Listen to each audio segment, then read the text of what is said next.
So I'm out here working on a job with Blake today. He asked me to come out and help him out a little bit. This is a job they've already been working on some. They did a walkway over here. There's a patio right here.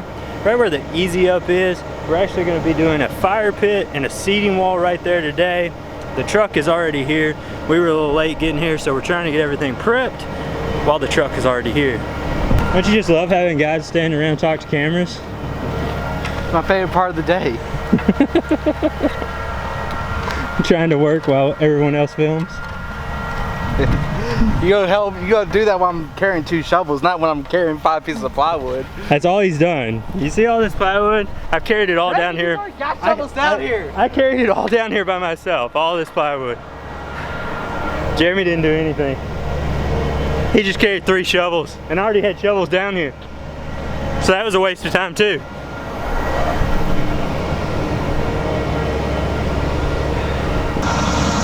Blake's over here with his camera too. So we're all filming today. So you're gonna get to see this job from a couple different perspectives.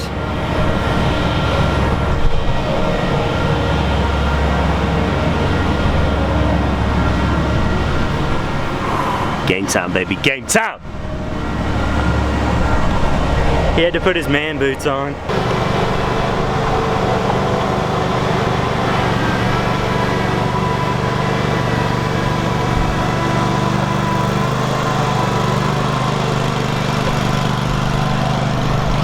You guys that don't understand, this is the extra things that we have to do to actually get YouTube videos. There's a lot of running around in between doing work to get these videos made. As you can see, Blake's running around back here trying to get shots. They're actually going to be doing a video. Get the angle, gotta get the angle. They're actually going to be doing a video on this thing. So if you want to check that out, make sure you go over to his channel. I'll put a link right here, because I'm sure his video will be out before this one. Oh yeah.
It's all Kevin. I just take the credit.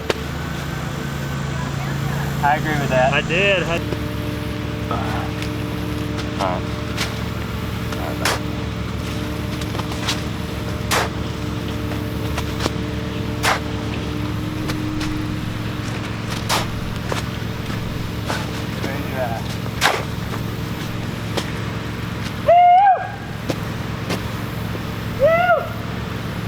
Let it out!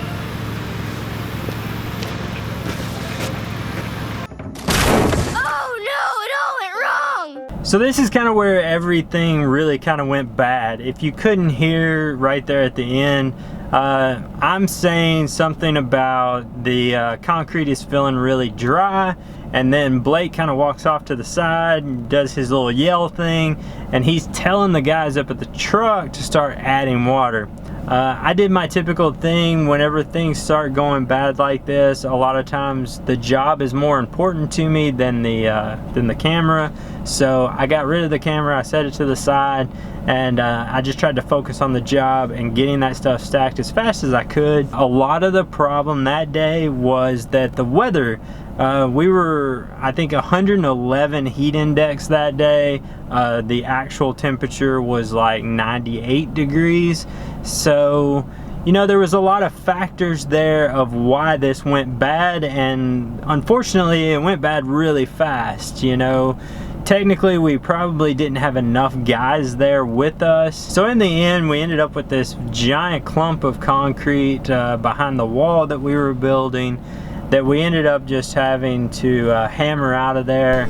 It was literally guys standing there with a sledgehammer and a chisel and trying to break it loose from the wall so we didn't destroy the wall. We ended up carrying that big chunk of concrete out with the dingo. It was way too heavy for the dingo. We were pushing it to the limits. We had like 3 guys, sometimes 4 guys on the back of that dingo trying to get that piece of concrete picked up and carried out of there. And we had to carry it uphill. And we just said, hey, let's just regroup tomorrow and come back to this. So the next day, whenever we got there to start repairing it, everybody was fresh, ready to go. We had Jeremy there again as our mixer. So he was mixing batches of our G2 mix, and then Blake and I were just kind of smearing it on the wall to start forming our rocks and to start repairing the wall. You know, in the end, I really think it came out really nice. We were able to save the wall. The biggest fear was that we were going to have to jackhammer the whole thing out and start from scratch, and we just really did not want to do that. We did work late into the night because Blake and I just kind of were like, hey, we're just gonna keep going. We gotta get this finished. We're already behind. We're already putting more money into this than we had expected to. So let's not have to come back. So we just stuck it out and we stayed until after dark. I mean, we were beyond the time we're allowed to be out there working. We were just kind of pushing the limits there. So this project has turned into a 7-hour day. We started at 1. What time is it now? Late. It's late. It's like almost 10. I can't do the math right now. Whatever 7 hours is 9. From 1 o'clock. Is that right? 9? From 2 o'clock. 2 o'clock. Yeah. It's really late. I got started at 5 o'clock this morning, so I know, as you can see, you can just barely see me. I'm right here. But the job's right behind me. We actually did save this job. I'm very impressed. When we got here, Blake's words were, it looks like a big pile of... Yep. Yeah, you know. And we've turned that big pile into a pretty good work of art. So I'm gonna have Blake send me some pictures tomorrow and maybe a video clip that I could put right here. When it's daylight. When it's daylight, and you can actually see. Blake's wore out. Blake, we did finish it though. Yeah, I'm surprised. I'm actually impressed. We impressed me. We impressed Blake. It's been a hard day. It's been a tiring day. Yesterday was a hard day. Yesterday was miserable. I mean, like leaving yesterday, I felt defeated, not only physically, but mentally. Yep. I mean, to see that much mud go to waste and to have to carry it out of here and just know that there goes, you know, that big chunk of concrete. That was a $200 chunk of concrete going out of here. So that's hard to see. I'm glad for the finished product. I hope you guys enjoyed this video. If you did, make sure you like, subscribe, check out Blake's channel, subscribe to that guy. Even though you can't see him. He's the one with the lights. And then let's party. So just hit the bubble wherever it may be over here.